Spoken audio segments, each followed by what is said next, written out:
Big game for West Ham today. Big game for David Moyes. It's going to be a massive test of his man management, and it's going to be a massive test of his tactics. And they go hand in hand for this one.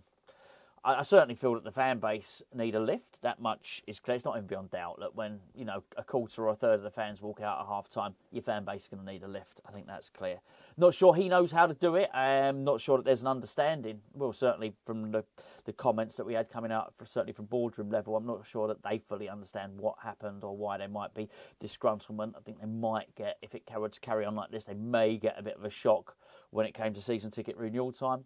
But anyway, that's that. David Moyes, he does have an obligation to try and lift the fan base. It's certainly his press conference. We'll get to that in a minute. It didn't do that. There was nothing sort of rousing or to get anybody sort of beating the drum behind him on that. And there certainly wasn't anything I felt that the players could probably get behind in terms of messaging. So let's hope he's done it privately. There's going to be a certain shell shock. I don't know why that was so hard to say.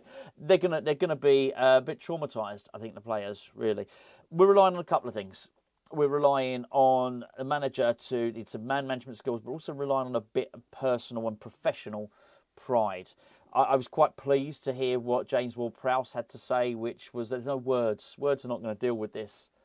It needs to be dealt with on the pitch, and I totally agree. And I would hope that a number of the players are wounded by how they played as well. I mean, David Moyes has taken a lot of stick, and I think for the majority of it, he probably deserves it for a set of tactics which are just not working and have, yielded an aggregate score of 9-0 in the past two games. But there were some pretty stinky individual performances as well. And I think there's certainly we're looking for a bit of professional pride from the players. And I would hope that even if maybe they're not totally believing in David Moyes' tactics, that they come out and they play to the best of their ability and they really give it 100%. It's up to David Moyes to implement tactics which allow them to thrive and to flourish to the best of their ability. And certainly he's not created an environment, I think anyway, that's allowed attacking players to flourish. The tactic is going to be an interesting one. I know I've mentioned it a couple of times this week already. That's a hard one to take that defence away for their defensive drills and say, carry on doing what we're doing, this will work, when really there is no evidence to suggest that it will work. And for that reason, I hope he changes something. I think he needs to change something tactically, and I think he needs to change something within his personnel to put out the same set of players playing the same tactics, irrespective of what I think it would yield in terms of would it yield any points. Will we get a point? Will we get 3 points? It is completely the wrong messaging for the players. David Moyes was reluctant to take all of the culpability and all of the responsibility for the loss against Arsenal. He said, yeah, of course I have some part to play in it. I take some of the blame, but the players have got to take some of the blame as well. We can all we've got our own opinions on what managers should or shouldn't say outwardly or inwardly, but I would certainly think that he is going to have to take the blame for the tactics. I think it's a hell of a thing to start suggesting that responsible for the 9 goals we conceded in the last 2 games, actually they were all individual errors and none of it was to do with the tactics. Look, there's clearly a massive tactical problem and he's going to have to deal with it in this one. So I think he's going to need to freshen it up. He's going to need to give them something to get behind and he's going to need to get them something to believe in. They have to believe in it. The same old stuff just ain't going to wash. So he's going to have to present something fresh on the training pitch, some new drills, some new tactics. He's going to have to get the old whiteboard out, isn't he, and start moving the counters around on that and showing them what to do. That's the tactical part. The man management part is getting them to believe it and lifting their spirits. That would have been a crappy old place to work this week. There's no doubt about that. Listening to his press conference was an interesting one, actually. You've got to pick at the bones of it. There's not an awful lot there. And that's because we didn't really get any proper answers because he didn't really get asked any proper questions. And it was because the journalists were scared.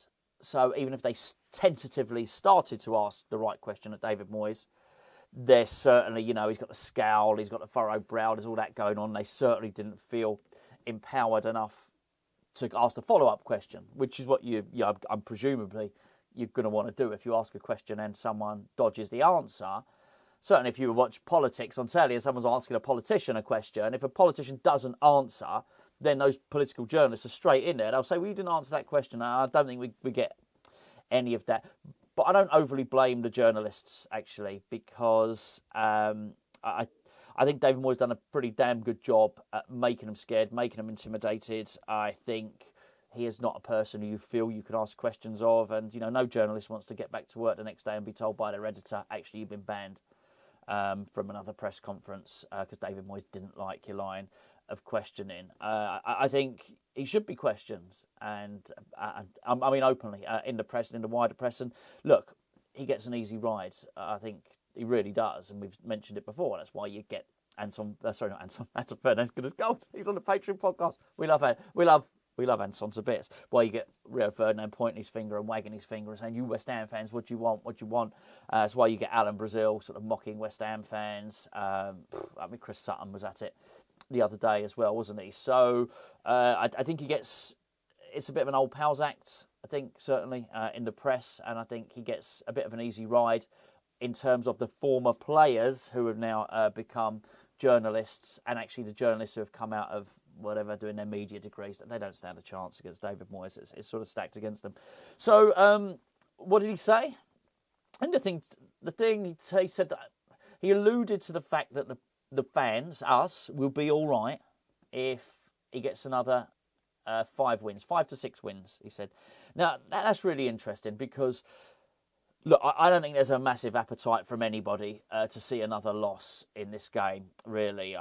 It's going to be a really, really tough place. I think the training ground was bad this past week. If we lose to Nottingham Forest, then you really are you're witnessing before your very eyes a slide down the league. He can't afford to let that happen. And David Moyes does have that sort of Lazarus aspect about him. He does have a knack of pulling out a win when he needs it.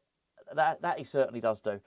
Do I think we're going to win this game? No, I don't. I think I'm too traumatised from what I've seen recently. But I think if he can get Michail Antonio on the pitch, then it's certainly going to help. I think he's going to really need to give the fans a lift, as I say. The travelling fans need to have a lift, really. We witnessed some gallows humour, didn't we? I think not so much gallows humour. I think from those that remained in the London Stadium, there was a big chorus of bubbles, which was, I'm not sure it was 6-0 down, or it was 5-0 down, or whatever it was. But yeah, I mean it was defiance, wasn't it? It was defiance on the part of the fans, and I think that was good. And David Moyes owes the fans better than saying, I think, look, if I get another 5 wins, you lot are going to be happy. Now, I don't want to be too specific on his fight. He said 5 to 6 wins. I don't know if he meant between now and the end of the season. I'm pretty sure he wasn't saying 5, 6 wins and all the rest losses. Well, look, 5 wins, that would pretty much take us to 50 points. 6 wins and some draws, that might get us European football. We probably need 60 points. 60 points is probably going to get European football for next season. If David Moyes gets European football for next season, then yeah, certainly it's going to that'll certainly take the pressure off of his back, that's for sure, and will certainly assist West Ham in keeping players and whatnot. But he's going to have to find some tactics to do it. Sitting deep and just playing the same old players is not going to help. I think he needs to find room for another attacking player at least. And I don't say this as tactics I would play. As I mentioned, I think we have 8 functional players and 2 attackers. If it was my team, and I hope any manager or coach that we go and hire in the future certainly plays more than 3 attackers. But I don't want to be unrealistic. I don't expect David Moyes to pick 5 attackers. I don't think he's got 5 attackers. But I'd like him to try something different. I really, really would. So I'd like him to include at least 1 more attacker and at least give the opposition something to think about on the counter-attack. Ordinarily, David Moyes might be riddled with fear. They've got a really good front line, I think, in terms of the pace on the wings. Morgan Gibbs-White as well, really able, strong, athletic striker who's going to cause problems. But Moyes got to make the tough decisions. Just picking his favourite players, picking Souček, picking Zuma, picking his favourite players all the time. it's got him. Look, it's done him. It's served him well. He's won a trophy. It really has. But right now, it's got him into a situation where his own job is at threat. And I would hope common sense, certainly reflection on how his tactics haven't worked in the last few games, and his own job preservation would override any loyalty he might have to individual players. The passing stats weren't good. Very, very recently, and he's going to be privy to those statistics as well. Needs to put someone else in the middle. I would hope actually he starts with Calvin Phillips in this game. I really do. I know Calvin Phillips not been great, but I feel he might be one of the few players who is not scarred from that debacle against Arsenal. I thought his long-range passing was quite good as well. So I'd take it. I'd put him in ahead of Souček, that's for sure. But I think it's going to need a little bit more than that, by the way. I really, really do. I think we're just going to need to provide something a little bit different on the left wing. And I don't mean Ben Johnson. I don't mean wrong. I'd start Ben Johnson, but he needs a proper attacker on there. Johnson's done nothing wrong at all, but he's if anything, he's done above and beyond what you could expect him to do. Well, we need someone. That wasn't me passing wind. I don't always say that. It's a chair. It's the chair.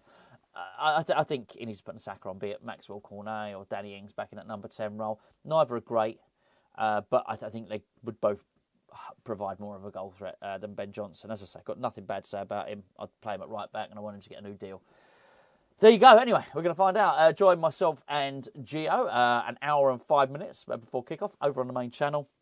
We'll talk you through everything that's going to happen there. We will share with you the starting lineups, and I guess we'll either be sort of frustrated or surprised. I'm really, at least Antonio on the bench.